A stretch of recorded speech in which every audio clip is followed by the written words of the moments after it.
Okay, so here's one for you. So I fired this up. It's a 1915. It's got the little fuel injection, turbo. It's our old school draw-through.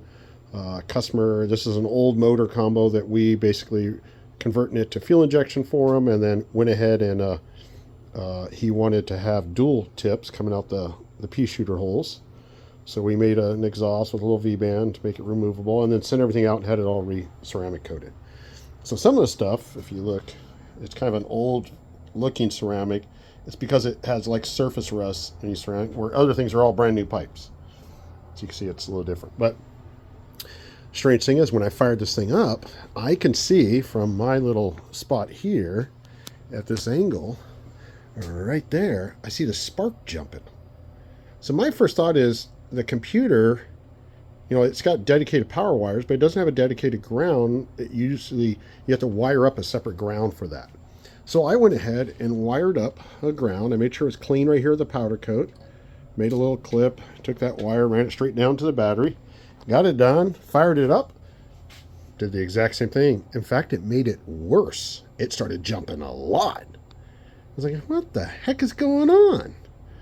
So then we fired it up. We're trying to move this around, and you know, it's pretty solid, but trying to move this around, and it's not sitting on the alternator. It looks like it is, but there's actually, we cut the manifold and put in a curved piece of aluminum underneath it right there, so it curves over the alternator. So it's technically not touching. It just looks like it is. In fact, I don't know if I can get to, yeah, there we go. I can get to bang into it if I force it down.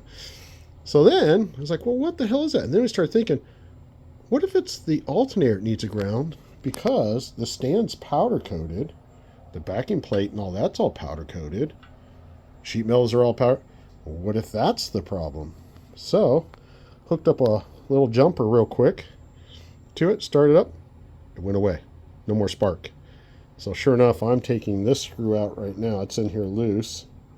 And I'm going to run a little jumper wire from there down to the alternator stand right there, a little black wire so you won't even see it. Otherwise, so if you guys powder coat your stands and all, don't forget to do like a jumper wire or something so the thing still grounds. Otherwise, yeah. And we had to rotate this. There's normally a ground wire on the alternator, but as you can see the terminal right there, in fact, I can remove this now. That terminal, we had to rotate the alternator to get it out of the way so this could sit lower.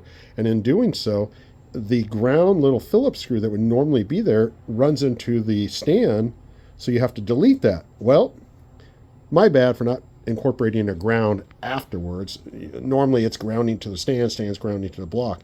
Not when they're powder coated, all pretty black. All right, so let me finish putting this little wire. So here's a little jumper wire I made for it. It's going to go right there. The terminal one's going to go down there at the block. Let's see if that solves it.